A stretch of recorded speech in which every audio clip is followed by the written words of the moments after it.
Putain, il y a un truc qui me dérange. C'est quoi ça? À l'auto-école, j'ai eu plein de cas spéciaux et plein de cas différents. Et du coup, ça a créé beaucoup d'anecdotes. Et aujourd'hui, c'est parti pour mon top. Évidemment, je vais pas raconter tout ce qui s'est passé en détail. Il y a des choses que je ne dirai pas, comme les noms, les lieux exacts, etc. J'ai pas trop envie de finir en procès, si tu vois ce que je veux dire. Donc j'en dirai assez pour que tu puisses comprendre, mais pas suffisamment pour que tu puisses deviner qui c'était. Petit aparté, il y a un youtubeur très connu qui est passé par là. La première anecdote que je vais vous raconter, elle s'est passée il n'y a pas très longtemps. J'étais donc à l'auto-école et comme à mon habitude, en fait, quand il y a un élève qui vient pour prendre sa leçon de conduite, on a un mouvement que quasiment toutes les auto-écoles font. Au lieu que l'élève attende bêtement au bureau pendant que nous on finit un dossier ou qu'on donne des renseignements à une personne, on le fait tout simplement ce petit geste. On prend la clé d'auto-école, on ouvre, on lui dit tiens va t'installer le temps que j'arrive, règle ton siège, tes rétros, etc. Au passage, dédicace ce petit porte-clés à KR. Je donne donc la clé à cet élève qui monte dans la voiture et va s'installer. Il faut savoir que moi, sur mon auto-école, c'est une baie vitrée. Enfin, je vois ce qui se passe dehors. Sauf que la voiture, à ce moment-là, vu qu'il n'y avait pas de place devant, elle était un peu sur le côté, donc je ne voyais pas. Du coup, je finis de donner mes explications ou ce que je faisais, je ne sais plus. Et je vais pour monter dans la voiture de l'auto-école. Et je vais vous refaire la scène parce que c'était vraiment épique. Je descends les escaliers, je regarde à gauche, je vois pas la voiture. Je me dis peut-être que je me suis garé à droite. Je regarde à droite, je vois pas la voiture. Je commence à me dire merde, je me suis garé où moi déjà? Et vous savoir que c'est une grande ligne droite, du coup je me suis garé peut-être au fond. Donc j'avance progressivement, tu vois. Jusqu'au moment où de l'autre côté de la route, devinez ce que je vois?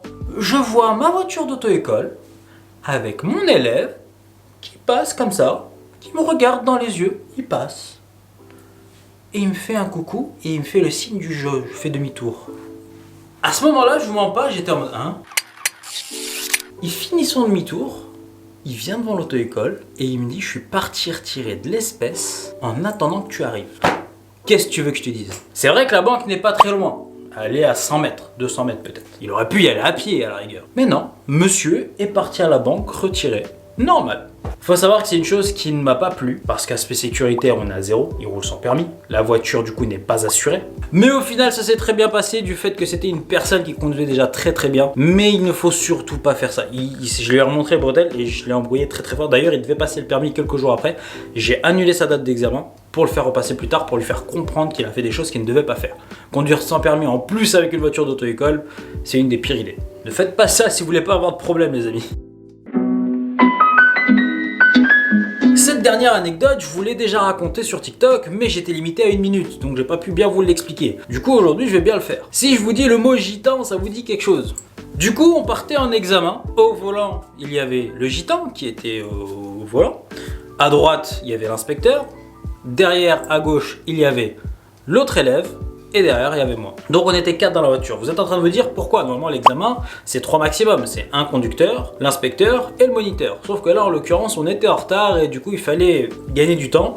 Du coup, l'inspecteur avait décidé de faire un aller et un retour. C'est-à-dire, l'aller, c'était un élève qui passait. Il finissait son examen. On s'arrêtait sur la parking, on changeait et puis on repartait sur le retour. Comme ça, tout le monde pouvait passer et c'était plus rapide pour tout le monde. En soi, c'était bénéfique parce que du coup, vous alliez conduire beaucoup moins et donc plus de chances de réussir le permis. Donc le gitan commence à conduire très bien, franchement, super conducteur. Il est très fort.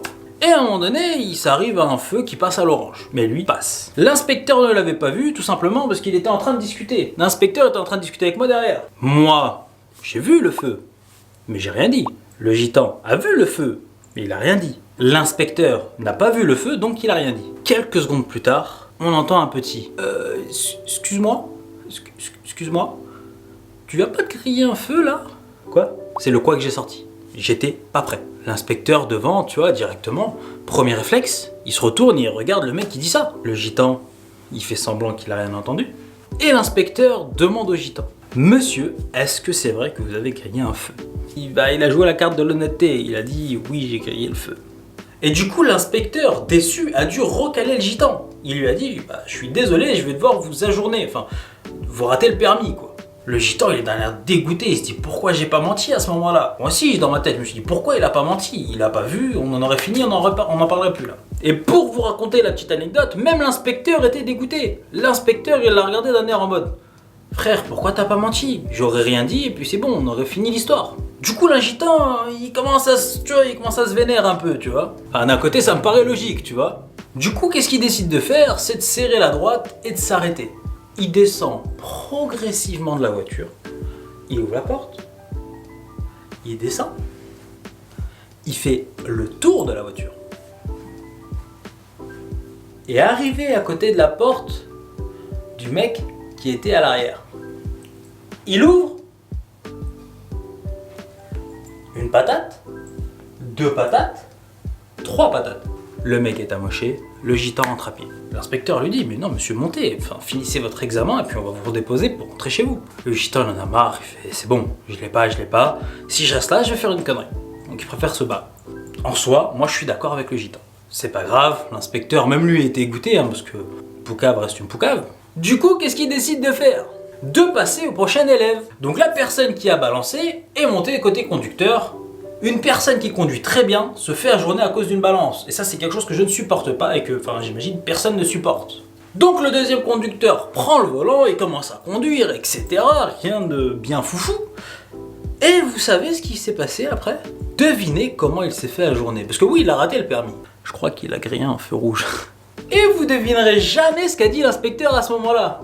Monsieur, et là j'ai bien vu, et vous avez grillé un feu rouge. Vous êtes donc éliminé.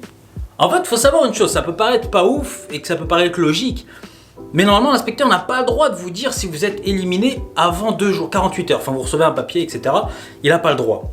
Et là, tellement c'était quelque chose d'oppressant et d'énervant, on était content que cette personne rate son permis en fait. Je vous dis la vérité, j'étais content qu'elle rate son permis. Bien évidemment, arrivé à l'auto-école, j'ai embrouillé cet élève.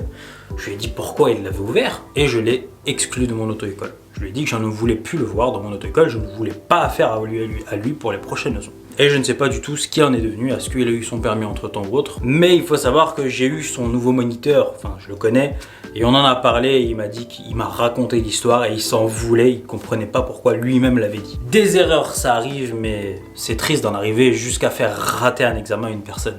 Sur ce, j'espère que cette vidéo vous aura plu, si c'est le cas, je vous laisse vous abonner sur les réseaux qui s'affichent maintenant. Je vous dis à une prochaine, ciao tout le monde, c'était Oli le moniteur, peace.